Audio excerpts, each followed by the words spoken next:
নমস্কার বন্ধুরা, ঝর্ণা ঝুমা কিচেনে সবাইকে স্বাগত। আজ আমি আলু ফুলকপি দিয়ে সিম্পলভাবে মাছের ঝোলের রেসিপি শেয়ার করব।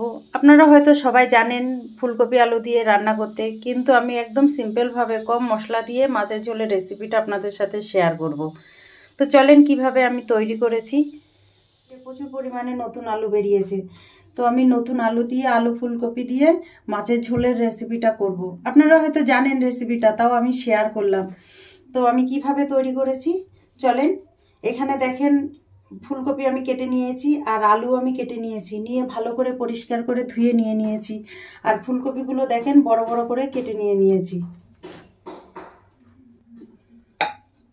এখানে দেখেন আমি নিয়েছি রুই মাছের আমি গাদার পিসগুলো নিয়েছি। আমি 5 পিস রুই মাছ দিয়ে ফুলকপি আলু দিয়ে রান্না করব।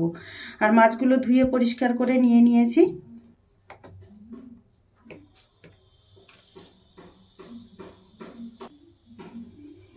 মাছে নুন দিয়ে দিলাম, দিয়ে দিলাম হলুদ গুঁড়ো,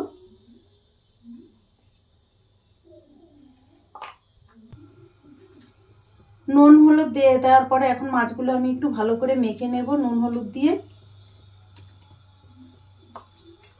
এখানে চাইলে কিন্তু একটুখানি সর্ষের তেল দিয়েও আপনারা মেখে নিতে পারেন। সর্ষের তেল দিয়ে যদি মাছটা মাখা হয় তাহলে কিন্তু ফাটবে না, তেলের মধ্যে দিলে অনেক সময় তেল ছিটকিয়ে বেরিয়ে আসে, তো সেইটা হবে না। দেখেন মাছগুলো আমি ভালো করে মেখে নিয়েছি। কড়াই ভালোভাবে গরম হয়ে গেছে, দিয়ে দিলাম সর্ষের তেল। আর আমি রেসিপিটা সর্ষের তেল দিয়েই রান্না করব। সর্ষের তেল দিয়ে রান্না করলে মাছের ঝোলটা খেতে খুব ভালো লাগে। আর আপনারা তেল দেওয়ার সময় কিন্তু কড়াইটা খুব ভালো করে গরম করে নেবেন, তাহলে কি হবে মাছটা চিপকাবে না কড়াইয়ের মধ্যে।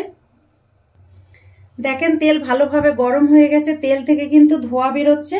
এখন আমি মাছগুলো দিয়ে দেব।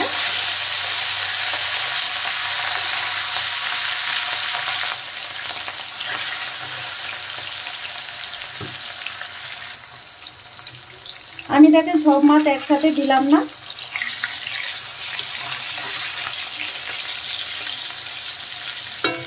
মাছ ভাজা হতে থাক ততক্ষণ আমি মশলাটা তৈরি করে নেব।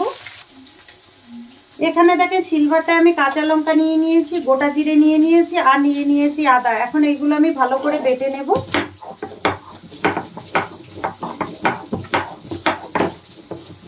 আপনারা চাইলে কিন্তু মিক্সিতেও বেটে নিতে পারেন।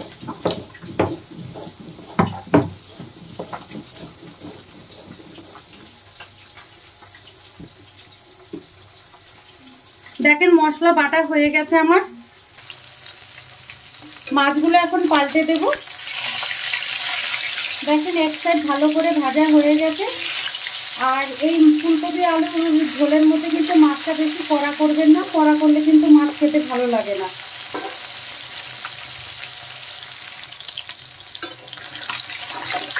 মাছ দেখেন ভালো করে ভাজা হয়ে গেছে, এখন আমি তুলে নেব। আর এইভাবে সব মাছগুলো আমি ভেজে নেব। মাছ ভাজা হয়ে গেছে, এখন আমি ফুলকপিগুলো ভেজে নেব।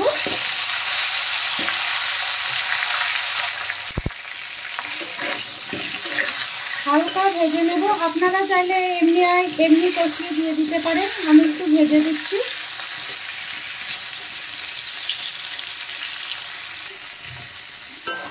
দেখেন ফুলকপিগুলো ভাজা হয়ে গেছে, হালকা করে ভেজে নিয়েছি, এখন তুলে নিচ্ছি।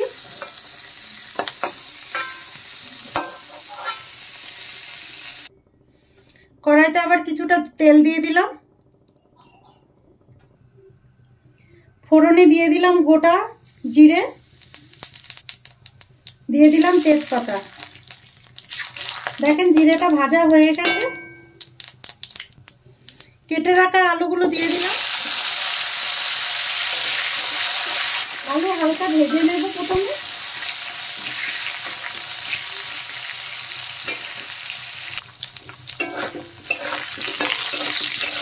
আলু ভাজা হতে থাক ততক্ষণে আমি এর জন্য একটা মশলা তৈরি করে নেব।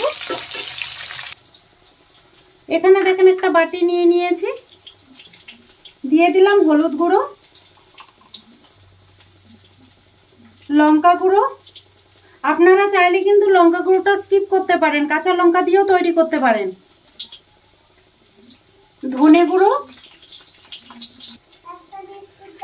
জল দিয়ে আমি গুলে নিলাম।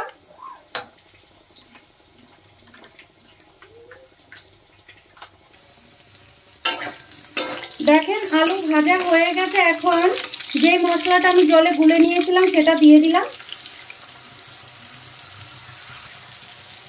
দিয়ে দিলাম আদা, জিরে, কাঁচা লঙ্কা বাটা। এখন ভালোভাবে আমি কষিয়ে নেব।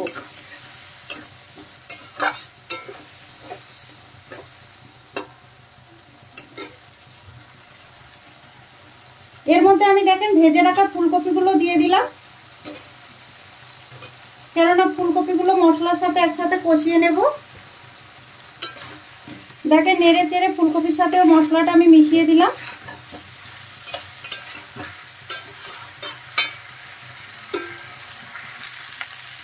টেস্ট হিসাবে নুন দিয়ে দিলাম। দিয়ে দিলাম সামান্য চিনি। চিনিটা দিলে কি হবে, টেস্টের ব্যালেন্সটা সমান থাকবে। এখন ভালোভাবে কষিয়ে নেব। দেখেন নুন দিয়ে দেওয়ার পর কিন্তু কপি থেকে জল ছেড়ে দিচ্ছে।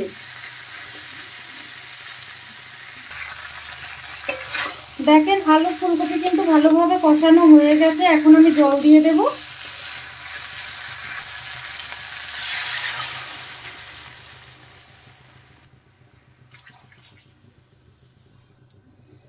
দিয়ে দিলাম আমি টমেটো। একটা বড় সাইজের টমেটোকে আমি 4 পিস করে দিয়েছি। আপনারা চাইলে কিন্তু টমেটোটা কষানোর সময় দিয়ে দিতে পারেন। আমি কষানোর সময় দিইনি, যেহেতু গলে যাবে তাই। আর এখন দিলে কি হবে, একটু গলে যাবে কিন্তু গোটা গোটা থাকবে, মেখে খেতে খুব ভালো লাগবে। এখন ঝোলটা ফুটতে থাক।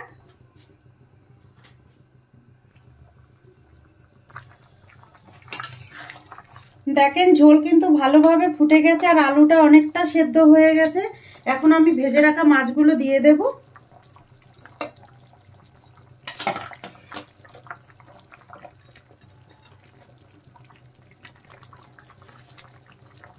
মাছগুলো দিয়ে দেওয়ার পরে একটু নেড়ে দিচ্ছি।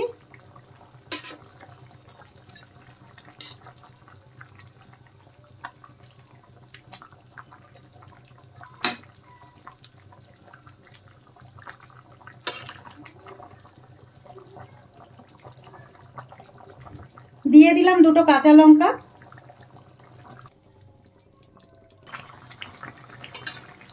দেখেন মাছের ঝোলটা কিন্তু আমার তৈরি হয়ে গেছে। এখন এর মধ্যে আমি দিয়ে দেব কিছুটা ধনেপাতা কুচি। আর শীতে ধনেপাতা কুচি দিয়ে মাছের ঝোল করলে কিন্তু খেতে খুব ভালো লাগে। ধনেপাতা দিয়ে দেওয়ার পরে দেখেন একটুখানি নেড়ে দিচ্ছি।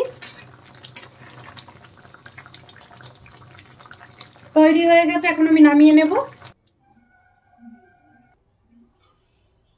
এখন আমি দেখেন বাটিতে নিয়ে নিলাম।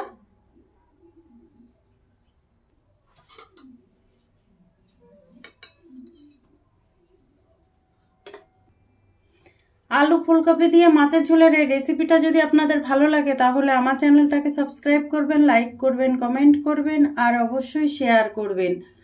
Thank you.